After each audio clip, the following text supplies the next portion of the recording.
بسم اللہ الرحمن الرحیم۔ السلام علیکم ورحمۃ اللہ وبرکاتہ۔ ٹی وی 99 میں خوش آمدید۔ آج کے ہمارے اس پروگرام حیات تقویٰ میں ہمارا موضوع ہے جادو جنات کے سربستہ راز، جس میں آپ کو جن کسے کہتے ہیں، جن کیا ہوتے ہیں، جن کی کتنی اقسام ہے، جن کیا کیا کر سکتا ہے، کیا واقعتاً جن ہوتے ہیں، کیا یہ واقعتاً انسان کے جسم کے اندر حلول کر سکتے ہیں، اس موضوع میں انشاءاللہ ہم بات کریں گے۔ تو ناظرین، جن کسے کہتے ہیں؟ ہر وہ چیز جو نظر نہ آ سکے، جو نظر نہ آئے، ہماری نظروں سے اوجھل ہو، اسے جن کہتے ہیں۔ عربوں کی لغت میں ہر اس چیز کو جن کہتے ہیں جو نظر نہ آئے۔ جن اللہ سبحانہ و تعالیٰ کی اس مخلوق کا نام ہے جسے پروردگار عالم نے اپنی قدرت سے آگ کے شعلوں سے پیدا کیا۔ جن کب پیدا ہوئے؟ اللہ سبحانہ و تعالیٰ نے جب زمین اور آسمان کو بنا دیا تو سب سے پہلی جو مخلوق پیدا کی وہ روئے زمین کے اوپر اللہ سبحانہ و تعالیٰ نے جنات کو پیدا فرمایا۔ آدم علیٰ نبینا علیہ الصلاۃ والسلام کی پیدائش سے تقریباً 2000 سال پہلے، تاریخ کی کتابوں میں آتا ہے 1.25 لاکھ برس کا بھی آتا ہے اور یہ 2000 برس کا بھی آتا ہے۔ آدم علیٰ نبینا علیہ الصلاۃ والسلام کی پیدائش سے تقریباً 2000 برس پہلے اللہ سبحانہ و تعالیٰ نے اس مخلوق کو روئے زمین پہ پیدا فرمایا۔ روایت صحیح میں مرقوم ہے کہ حضرت آدم علیہ نبینا علیہ الصلاۃ والسلام کی پیدائش سے تقریباً 1.25 لاکھ برس پہلے اللہ سبحانہ وتعالیٰ نے جنات کو پیدا کر کے زمین پر آباد کیا تھا۔ دنیا میں جنوں کی نسل کی بدوبوش کے لیے جگہ نہ رہی تو اللہ سبحانہ وتعالیٰ نے کچھ جنات کو ہوا میں رہنے کے لیے جگہ عطا فرمائی اور کچھ جنات آسمان اول پر رہنے لگے۔ جنات کو اللہ سبحانہ وتعالیٰ نے کس چیز سے پیدا فرمایا؟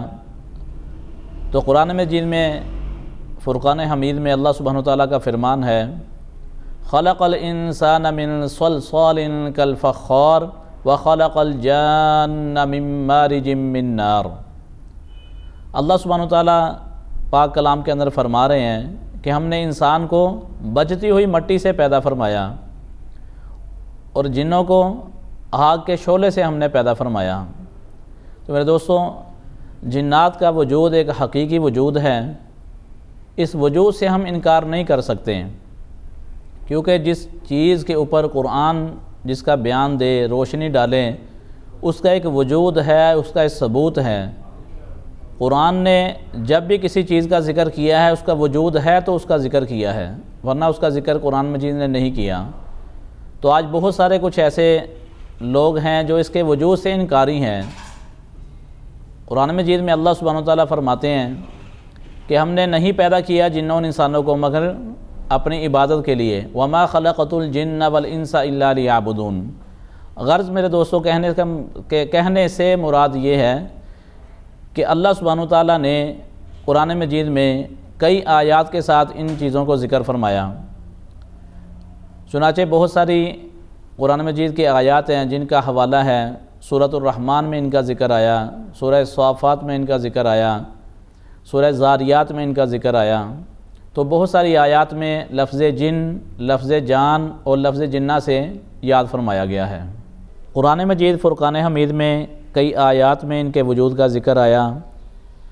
عبد الواحد بن مفتی نے عجائب القصص میں جنات کے بارے میں لکھا ہے کہ اللہ سبحانہ و تعالیٰ نے اپنی قدرت سے ایک آگ کو پیدا فرمایا۔ اس آگ میں نور بھی تھا اور ظلمت بھی۔ نور سے فرشتوں کو پیدا کیا اور آگ سے جنات کی تخلیق فرمائی۔ فرشتے چونکہ نور سے پیدا ہوئے تھے اس لیے وہ اطاعت الہی میں مصروف ہو گئے، اور جنات چونکہ ظلمت کی پیدائش سے تھے اس لیے وہ کفر، ناشکری، غرور اور سرکشی میں پڑ گئے۔ جنات کے مادے میں چونکہ نور اور ظلمت دونوں چیزیں ہیں، اس لیے ان میں سے بعض ایمان کے نور سے منور ہوئے، متعارف ہوئے، اور بعض ظلمت کے حوالے سے کفر اور گمراہی میں مبتلا ہو گئے۔ اور جنات چونکہ ظلمت کی پیدائش سے تھے اس لیے وہ کفر، ناشکری، غرور اور سرکشی میں پڑ گئے۔ جنات کے مادے میں چونکہ نور اور ظلمت دونوں چیزیں ہیں، اس لیے ان میں بعض ایمان سے متعارف ہوئے اور بعض ظلمت کے حوالے سے کفر اور گمراہی میں مبتلا ہو گئے۔ حضرت وہب بن منبہ رحمۃ اللہ علیہ سے روایت ہے کہ اللہ سبحانہ و تعالیٰ نے نار سموم سے پیدا کیا۔ یہ وہ آگ تھی جس میں دھواں نہ تھا۔ اس آگ سے اللہ سبحانہ و تعالیٰ نے جن کو پیدا کیا اور اس جان کا نام مارج رکھا اور اس کی بیوی مرجع کے نام سے پیدا کی۔ اس جوڑے سے جنات کی نسل بڑھی اور ان کے بہت سے قبیلے پیدا ہوئے۔ ناظرین، بعض تاریخ کی کتابوں میں جو سب سے پہلا جو جن اللہ نے ابو الجان پیدا کیا اس کا نام سومیہ آیا ہے، تو اس کے بارے میں بھی انشاءاللہ ہم بات کرتے ہیں۔ اللہ سبحانہ و تعالیٰ نے مخلوق جنات کو جب پیدا فرمایا، اس میں سب سے پہلے جن ابو الجن جس کا نام سومیہ تھا، اس کو جب پیدا فرمایا تو اس سے پوچھا کیا تیری کوئی خواہش ہے؟ تو اس نے اللہ سبحانہ و تعالیٰ سے مانگا اور 3-4 چیزیں اللہ سبحانہ و تعالیٰ سے مانگی۔ سب سے پہلے نمبر 1 پہ یہ چیز کہ اے مالک کائنات، ہمیں یہ طاقت عطا فرما کہ ہم سب کو دیکھ سکیں مگر ہمیں کوئی نہ دیکھ سکے۔ نمبر 2، زمین کے جتنے مسافات ہیں وہ ہمارے اوپر کم کر دی جائیں۔ ایک آن میں ہم کہیں سے کہیں آنا جانا چاہیں تو آ اور جا سکیں، اور جب ہمیں موت اس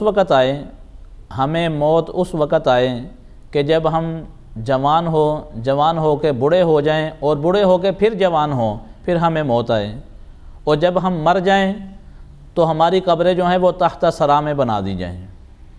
اللہ سبحانہ وتعالیٰ نے اس کی ان خواہشات کو پورا کیا اور ان کو یہ چیزیں عطا فرمائی۔ تو ناظرین، آج ہم دیکھتے ہیں اور اکثر سننے میں بھی آتا ہے کہ جنات کی عمریں بہت لمبی ہوتی ہیں۔ تو ناظرین، آپ نے دیکھا اور سنا کہ اللہ سبحانہ وتعالیٰ نے اس مخلوق جنات کو کتنی لمبی عمریں عطا فرمائی ہیں، یہ کیا کیا کر سکتے ہیں، ان کو کتنی عمر ملتی ہے، یہ کب دنیا سے انتقال کرتے ہیں، اور یہ کیا کیا کر سکتے ہیں، کیا کھاتے ہیں، کہاں رہتے ہیں، کیا واقعتاً یہ انسان کے وجود میں حلول کر سکتے ہیں۔ تو ناظرین، ہماری اگلی ویڈیو دیکھنے کے لیے ہمارے چینل ہمارے ٹی وی 99 کو سبسکرائب کریں، شیئر کریں اپنے دوستوں کے ساتھ، اپنے پیاروں کے ساتھ۔ اپنے اس میزبان کو اجازت دیں۔ السلام علیکم ورحمۃ اللہ وبرکاتہ۔ Subscribe now and press the bell icon. Never miss an update. Studio 99 Production House.